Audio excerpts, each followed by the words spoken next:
Well, new information out of Catahoula Parish, where a grand jury has made a decision after reviewing an officer-involved shooting.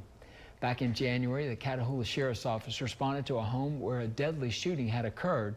The suspect, Tyler Nugent, barricaded himself inside and, according to police, would not surrender peacefully. Two deputies discharged their weapons after entering the home, killing Nugent. The district attorney for Catahoula and Concordia parishes say a grand jury returned a no true bill regarding the deputies' actions. This means the grand jury decided not to indict the deputies in connection with the shooting.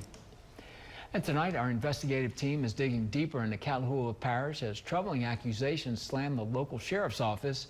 Our investigative reporter, Rob LaPearl, joins us now to explain. Rob, what are these accusations based on? Yeah, thanks, Johnny. A Catahoula family is demanding answers following an officer-involved shooting that led to the death of a relative. Their calls, however, are not entirely focused on the shooting that led to that relative's death, but a mysterious tattoo appearing to commemorate the incident, with it being found on the skin of one of the parish's top detectives. Still going on 5 months, and we're still in the dark about everything. They haven't told us anything about what happened that night. The truth is the truth. But when you freaking keep me in the dark, you make me feel like you're hiding something from me. Cody Nugent recalls the tragedy that struck his family 30 days into the new year. Things got bad, and I don't know what happened. He did shoot his mama, my dad and my uncle. They run in here, grab guns themselves and run over there. He hollered out at Tyler and said, "Tyler, I know you didn't shoot your mama. Is your mama all right?"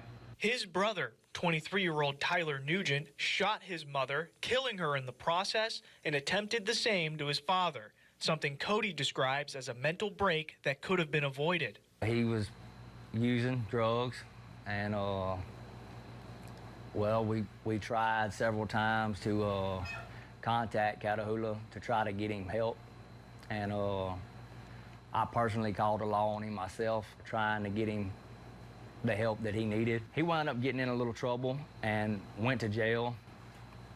Said his drugs was easier to find in jail than it was on the street. Easier to come across, easier to access. Tyler eventually landed in a hospital, struggling with a drug addiction, where he was placed on 72-hour evaluation. They give him a whole bunch of Seroquel, the doctors did, and he came out from that and wound up eating every one of the pills that they had given him all at one time. Put him back in the hospital. They fed him charcoal, pumped his stomach, all that. I mean, if that's not a cry for help, I don't know what is, I mean, you don't eat 90 Seroquel, no matter who you are, to get messed up.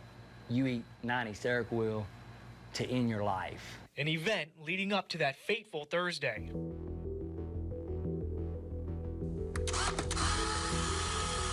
When Tyler barricaded himself in his home after taking the life of his mother, the Catahoula Parish Special Response Team were in turn called to the scene, ultimately leading to the team entering the home and shooting him after Tyler, quote, continued to resist compliance. Afterward, police say they tried to give first aid, but Tyler died from his injuries. There you go. The Nugent family say they've been left in the dark ever since that day. So what have you gotten? I got a death certificate saying he was killed with multiple gunshot wounds. That's it? That's it. Nothing else? I haven't had a sheriff address us with anything. I haven't had a deputy come tell us anything. Details pertaining to that night remain scarce beyond a release made public by the sheriff's office, confirming the incident, basic details, and confirming that a multi-jurisdictional team is investigating the shooting. KALB's investigative team filed multiple records requests to learn more about the incident, but a large majority of it was denied, stating the records, like an autopsy report, were exempt due to pending or reasonably anticipated criminal proceedings. We've asked several times. They've told us that it was still under an investigation, an officer-involved shooting, that they couldn't speak of anything until the investigation was closed. And still, we have not been aware of if the investigation is closed or if the investigation is still ongoing. Still haven't been reached out to from anyone from the Sheriff's Department not even to give their condolences. Inevitably leaving the family, like Cody, with nothing but speculation. I mean, look. I mean, everything's below the belt. And an abandoned home. Then, months later, a post of Facebook began circulating, one from the wife of Catahoula's top detectives.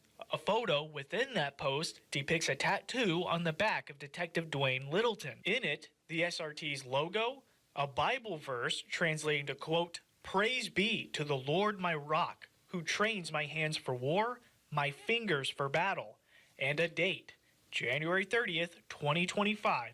The same date that Catahoula's SRT reportedly shot and killed Tyler Nugent. When I first seen the tattoo, honestly, I didn't even pay it no attention. Then later, a little later, it was brought to my attention that the date was in the tattoo. And that's when I got back on there and I looked at it and I seen the date. I can't wrap my mind around it. That Facebook post has since been deleted, the picture wiped from social media, but its impact remains. To go get this tattoo, and then when things start coming out about it, for his wife to take that picture off of Facebook and take that photo down, that right there tells me that he sees something wrong with it. Because if he didn't see anything wrong with it, they wouldn't have took it down, and then he would have come addressed me as a man to man and explained to me or my father what it meant, how he felt about it. That's what I would have done. To find answers to the troubling accusations surrounding the tattoo, we met with Catahoula Sheriff Tony Edwards, providing more insight into the case. We refer to it as the incident in the hills. You know, it's officer-involved shooting, but just, you know, try not to say that. That given tattoo has a date on it. Right. That date. That date. That date is a date that them guys survived as a unit on a life-threatening situation. I didn't know about the date until it was brought up. I knew about the tattoo. You know, I had no problem with that. I mean, that's what they want to put on their body. It's them, you know. And then when I found out about the date, you know, I didn't approve of it, but I didn't disprove it because I didn't know.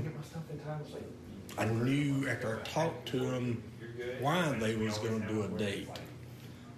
That was actually their first life-threatening call-out. And they would have done it even if it hadn't been that. That was like a slap in the face. They didn't stand out here for hours in a gunfight. You know what I mean? Him slinging lead at them and them slinging it back. You know, that was not the case.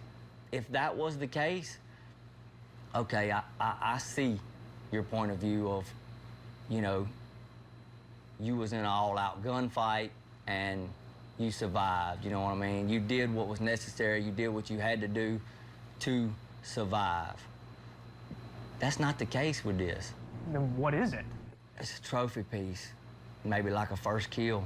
But Sheriff Tony disagrees with Cody's beliefs, saying he stands by his men. It's a date that they're going to remember the rest of their life because they don't start out their day saying, well, I'm going to go see who I can shoot today.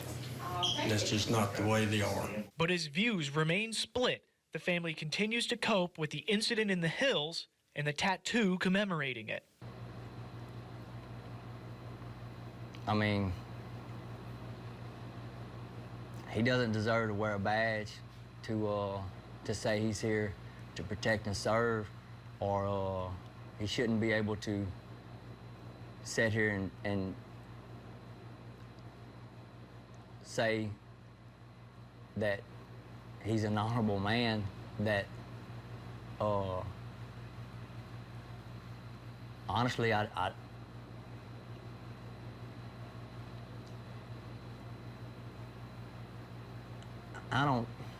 don't really know, man. It's sad.